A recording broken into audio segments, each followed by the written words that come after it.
अगर आप सोच रहे हैं कि ITR 4 आपके लिए है और ITR 4 आप फाइल करने वाले हैं, तो उसके लिए आप पहले ये समझ लें कि अगर आपकी कोई शॉर्ट टर्म कैपिटल गेन की इनकम है तो आप ITR 4 फाइल नहीं कर पाएंगे। लॉन्ग टर्म कैपिटल गेन है वो 1.25 लाख के अबाव है, या किसी कंपनी के आप डायरेक्टर हैं, या फिर फॉरेन असेट से आपकी इनकम आती है, तब भी आप ITR 4 फाइल करने के पहले हम AIS, TIS और 26As चेक करेंगे कि हमारी इनकम कौन सी हो रही है। अगर टैक्स TIS में हमें अगर इस तरह से कोई इनकम शो होती है तो ITR 4 हम फाइल नहीं कर पाएंगे। जैसे sale of security and unit of mutual fund, अगर इसका जो प्रॉफिट है वो 1.25 लाख तक है तब तो हम इसे फाइल कर सकते हैं, लेकिन शॉर्ट टर्म कैपिटल लॉस या गेन है तब हम इसे फाइल नहीं कर पाएंगे। ITR फाइल करने के लिए सबसे पहले ई फाइल में इनकम टैक्स रिटर्न, इसमें फाइल इनकम टैक्स रिटर्न, इस पे जाकर फाइल होगा, लेकिन उसके पहले हमें 26As भी चेक करना है। और 26As को डाउनलोड करके हमें ये देखना है कि हमारा पूरा TDS रिफ्लेक्ट तो हो गया है ना। अगर किसी क्वार्टर का TDS अभी पूरा रिफ्लेक्ट नहीं हुआ है तो हमें अभी ITR फाइल नहीं करना है, क्योंकि हम फिर उसका अगर हमारा रिफ़ंड बनता है या उससे रिलेटेड कोई इनकम है तो वो हमसे मिस हो सकती है। इसलिए पूरा TDS रिफ्लेक्ट होने के बाद ही हमें ITR फाइल करना है। ITR फाइल करने के लिए income tax return, file income tax return, इसमें असेसमेंट ईयर 26-27 ऑनलाइन मोड के थ्रू कंटिन्यू पर क्लिक करेंगे। यहाँ स्टार्ट न्यू फाइलिंग, इंडिविजुअल के केस में हम प्रोसीड करेंगे। अब ITR 4 सिलेक्ट करके लेट्स गेट स्टार्टेड पर क्लिक करेंगे और अदर्स पर क्लिक करके हम कंटिन्यू पर क्लिक करेंगे। अब पहले पर्सनल इन्फॉर्मेशन हमें फिल करनी है। पर्सनल इन्फॉर्मेशन में एक चेंज आया है कि हम हमारा सेकेंडरी एड्रेस भी यहाँ पर मेंशन कर सकते हैं अगर प्राइमरी एड्रेस से हमारा सेकेंडरी एड्रेस डिफरेंट है तो। अब अगर आप सोच रहे हैं कि हम ओल्ड रिजीम से रिटर्न फाइल करें, तो जब भी ITR 4 के केस में बिजनेस रिटर्न जाता है और बिजनेस के रिटर्न फाइल करते टाइम हमें ओल्ड रिजीम में जाने के लिए पहले 10IA फॉर्म फाइल करना होता है। बिना 10IEA फॉर्म हम अगर फाइल नहीं करते हैं और ओल्ड रिजीम से जाते हैं तो हमें नोटिस आएगा और हमारी जो इनकम है वो न्यू रिजीम से ही कैलकुलेट होगी। तो अगर हम ओल्ड रिजीम से जाएंगे तब हम यस करेंगे और यहाँ पर पहले फॉर्म फाइल करके उसका एक्नॉलेजमेंट नंबर और डेट लिखेंगे। अदरवाइज हमें नो ही सिलेक्ट करना है अगर हम न्यू रिजीम से जाते हैं तो। अथोराइज रिप्रेजेंटेटिव में हमें नो करना है और कंटिन्यू पर। नेचर ऑफ एम्प्लॉयमेंट में हम अदर सिलेक्ट कर लेंगे। Income from business 44AD, 44ADA और 44AE। AD में ट्रेड और सर्विसेज आती हैं, ADA में प्रोफेशंस आते हैं और AE में जो ट्रक से रिलेटेड इनकम होती है वो आती है। नेम ऑफ बिजनेस लिखेंगे। बिजनेस कोड, यहाँ इतने सारे बिजनेस कोड हैं, हमें यह मेंशन करना है कि हम कौन से बिजनेस में हम फॉल करते हैं, उसके अकॉर्डिंग हम बिजनेस कोड सिलेक्ट करेंगे। अगर कोई डिस्क्रिप्शन हमें देना है तो हम वो डिस्क्रिप्शन देंगे। अब यहाँ पर हमें टर्नओवर लिखना है, तो बैंक के थ्रू हमारा कितना टर्नओवर है जो डिजिटल मोड के थ्रू है, कैश में हमारी कितनी रिसीट है, तो ये इनकम हम यहाँ, ये टर्नओवर हम अगर हमारा GST नंबर है तो हम GST पोर्टल से डायरेक्ट जो हमारा टर्नओवर है हम उसे ले सकते हैं।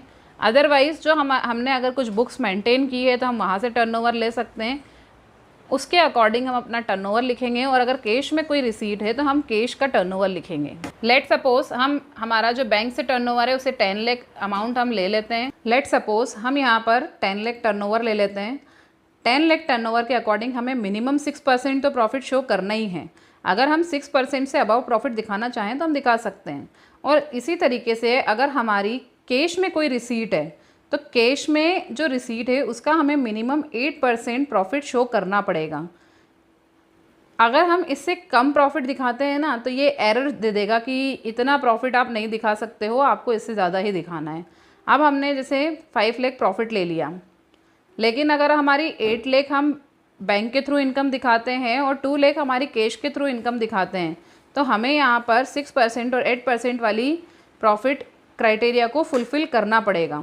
अब मैंने यहाँ पर 10,000 लिख दिया तो इसने ऑटोमेटिक शो कर दिया कि 6% से कम आप प्रॉफिट शो नहीं कर सकते हैं।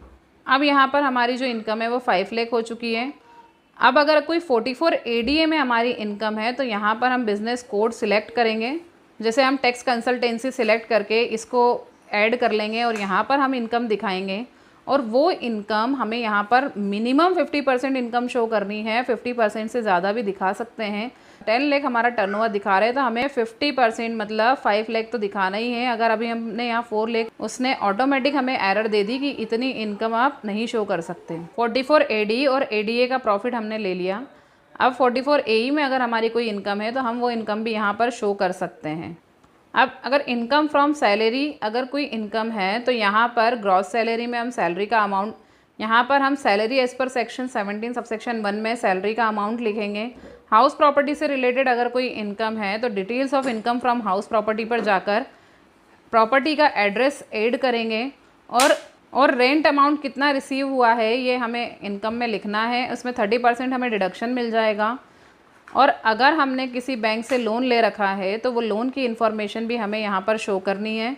लोन कहाँ से लिया, डेट क्या है, लोन अकाउंट नंबर क्या है, टोटल अमाउंट ऑफ लोन कितना है, आउटस्टैंडिंग अमाउंट कितना है, और पूरे फाइनेंशियल ईयर में इंटरेस्ट का अमाउंट कितना है।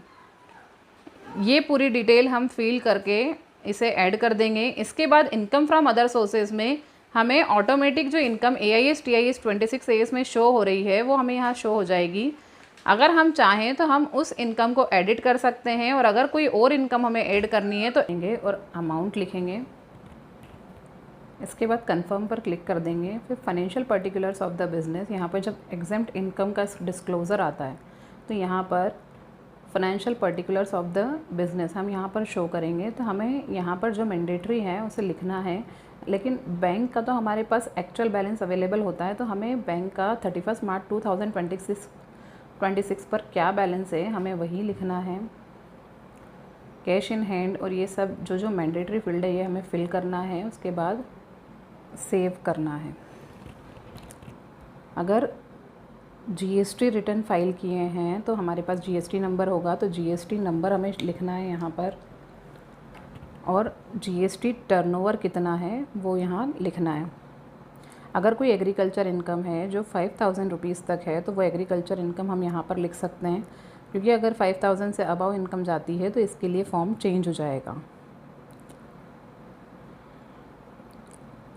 एग्जेम्प्ट इनकम अगर कोई और है, LIC NPS PF सुकन्या, तो इसके सब कैटेगरी हमें यहाँ पर डिफ़ाइन करके अमाउंट लिखना है। अब लॉन्ग टर्म कैपिटल गेन के लिए अलग से एक टैब यहाँ पर न्यू टैब आई है। अगर long term capital gain 1,25,000 rupees तक है तो हम उसे यहाँ पर मेंशन करके इसी सेम फॉर्म में अपना रिटर्न फाइल कर सकते हैं। अगर ये 1,25,000 के अबाव प्रॉफिट जाएगा तो ये इसे एक्सेप्ट नहीं करेगा। और डिडक्शन न्यू रिजीम में बहुत कम है।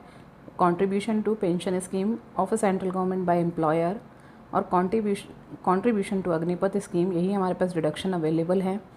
TDS TCS की जो डिटेल्स है हमें वहाँ से शो हो रही है, लेकिन हमें एक बार इसे ओपन करके इसका जो हेड है कि किस हेड में हम इनकम शो कर रहे हैं उसी हेड के अकॉर्डिंग हमें इसे एडिट करके एक बार चेक ज़रूर करना है। क्योंकि क्या होगा कि हम इनकम किसी और हेड में दिखा रहे हैं और यहाँ किसी और हेड में हमारा TDS बता रहा है, तो ये बाद में नोटिस आने का एक रीज़न बन सकता है और इस पर नोटिस आ सकता है। तो इसलिए प्लीज़ इसे एक बार चेक कर लें।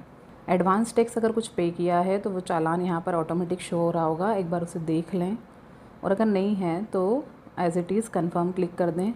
कोई टैक्स लाइबिलिटी अगर हमारी बनती है तो वो यहाँ शो हो जाती। अभी हमारी 12 लाख से इनकम कम है तो यहाँ कोई टैक्स लाइबिलिटी नहीं बन रही है, इसलिए ज़ीरो है। फिर वेरिफिकेशन के लिए हम प्रोसीड टू वेरिफिकेशन पर क्लिक करेंगे। एक बार पूरी डिटेल्स चेक कर लेंगे। 5000 हमारा जो TDS था वो रिफ़ंड आ जाएगा। अगर हमारी इनकम 19 लाख होती तब हमारे टैक्स लाइबिलिटी बनती, लेकिन अभी हमारी इनकम 11 लाख से कम है तो हमारी कोई टैक्स लाइबिलिटी नहीं थी। ये इनकम बढ़ाने पर हमारा ये पेमेंट आया था, तब हमें यह ई-पे टैक्स पर जाकर हम इस टैक्स का पेमेंट कर देते। एक बार वैलिडेशन रन हो जाएगा, प्रीव्यू एंड सबमिट पर हम क्लिक कर देंगे। सब चीज़ें अगर क्लियर है, प्रोसीड टू वेरीफाई पर क्लिक करेंगे, प्रीव्यू पर क्लिक करेंगे। वैलिडेशन कंप्लीट होने के बाद प्रोसीड टू ई-वेरीफाई पर क्लिक करके हम आधार OTP या EVC के थ्रू या फिर हम बेंगलोर सीपीसी के थ्रू एक्नॉलेजमेंट पोस्ट करके भी हम अपना रिटर्न फाइल कर सकते हैं, वेरीफाई करा सकते हैं और सबमिट होने के बाद हम ITR डाउनलोड कर लेंगे। होप करती हूँ कि आपने मेरे साथ अपना ITR 4 सबमिट किया है।